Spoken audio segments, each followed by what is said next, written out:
자, 이번에는 이 엑셀을 이용을 해서 확률 분포 함수를 한번 그려보도록 합니다. 여러분들이 웹사이트에서 다운로드한 자료를 참고하여 정규 분포, T 분포, 카이 자성 분포, F 분포를 직접 그려보기를 바랍니다. 그리고 이미 언급한 대로 많은 유명 통계학, 계량경제학 책에서 잘못된 표준 정규 분포, 확률 밀도 함수를 이용을 해서 설명을 하고 있는 것을 확인을 할 수가 있습니다. 표준 정규 분포라든지 T 분포는 아주 중요합니다. 거기에서 사소한 이러한 분포의 특이점조차도 새로운 계량 모형을 대두시키는 배경이 되고 있음을 여러분들은 나중에 확인을 할 수 있을 것입니다. 엑셀을 이용한 확률 분포 함수를 그려보고 이것을 파워포인트에 복사해 와서 이것들을 추가적으로 편집하는 방법, 이것에 대해서도 여러분들 익숙해지기를 바랍니다. 자, 엑셀 사례, 엑셀을 통해서 정규 분포 등 확률 밀도 함수 그리는 그런 방법을 살펴봅니다. 우선 8-2-1 정규 분포 등 확률 밀도 함수 그리기 이 파일을 열게 되면은 이 아래와 같이 여러 개의 시트가 있습니다. 이 중에 정규 분포라고 하는 이 시트를 먼저 확인해 봅니다. 정규 분포라고 하는 이 시트를 확인해 보게 되면은 제일 좌측에 G 값이 나오게 되고 -5에서부터 플러스 4까지의 값을 가지고 있습니다. 그 다음에 N01을 보게 되면은 엑셀 함수인 노멀 디스트리뷰션이라는 이런 함수를 사용을 했고, 바로 A2 확률 변수로서는 -5를 사용을 했으며 1, 표준 편차는 1, 그리고 false라는 것은 PDF를 그린다라는 이런 이야기가 됩니다. 그래서 정규 분포 PDF를 구하는데 이것들은 G값을 -5부터 시작을 했습니다. 그래서 이것들을 드래그를 해주게 되면은 4까지 그려졌고, 그 다음에 CDF를 그리게 되면 같은 함수를 쓰지만은 이 D가 false가 아니고 true가 됩니다. 노멀 디스트리뷰션 역시 G값 -5를 참조를 했고 평균이 0, 표준 편차가 1인 이러한 CDF를 그렸습니다. 이번에는 노멀 디스트리뷰션인데 표준 편차가 0.7, 표준 편차가 0.7, PDF니까 false. 이 경우에는 평균이 1, 표준 편차가 1인 이러한 정규 분포를 그려보았습니다. 그래서 이 전체를 한꺼번에 더블 클릭을 해도 되고 드래그를 해도 됩니다.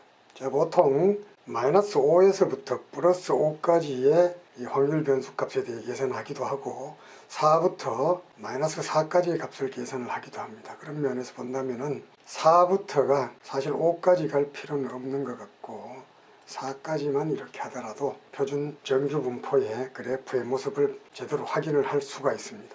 자, 이 시트를 이용을 해서 표준 정규 분포 그림 하나를 그려보았습니다. 평균이 0이고 표준 편차가 1인 정규 분포 그림. 그 다음에 CDF를 그려보았습니다. CDF Cumulative Normal Distribution Function 그래프로 그린 겁니다. 그 다음에는 평균과 표준 편차가 틀릴 때 정규 분포 그림을 한번 살펴봅니다. 처럼 평균과 표준 편차가 틀릴 때의 이 정규 분포의 이 PDF 그래프를 이렇게 확인을 할 수가 있습니다. 이번에는 카이 자성 확률 분포를 그려봅니다.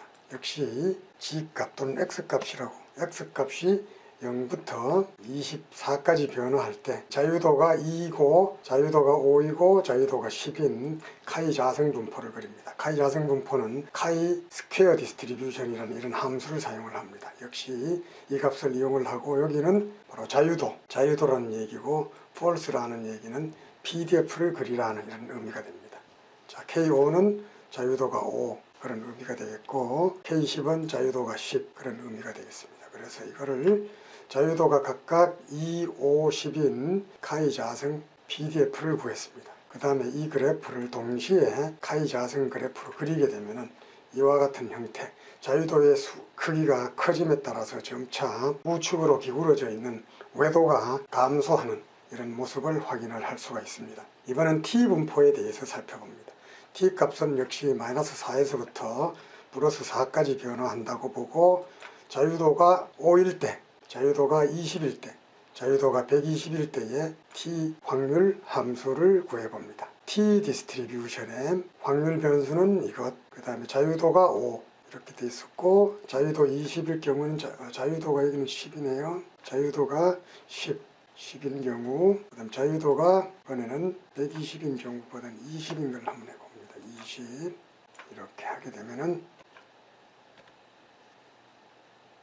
자, 이 전체를 복사를 해서, 자, 이 T 분포의 확률 함수 값을 그래프로 그리게 되면은 바로 이와 같은 이러한 그래프를 얻을 수가 있겠습니다. 자, 여기에서도 자유도가 커짐에 따라서 정규 분포로 점점 접근해 간다 라는 것을 확인을 할 수가 있습니다. 이번에는 F 분포를 확인해 봅니다. F 분포는 자유도가 2일 때, 12일 때, 50, 50일 때를 시범적으로 한번 봅니다.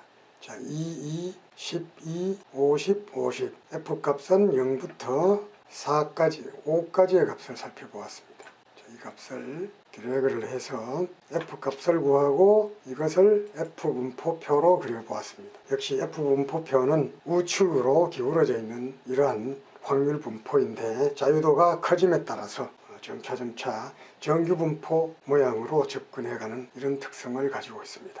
자, 이번에는 체비셰프의 그림을 그려봅니다. 여기 나와 있는 것은 PDF의 값을 구한 다음에 이것을 구간별로 이렇게 4구간으로 나누었습니다. 꼬리 부분, 꼬리에서 두 번째 부분, 꼬리에서 세 번째 부분, 자, 중심부 이렇게 해서 그래프를 그렸습니다.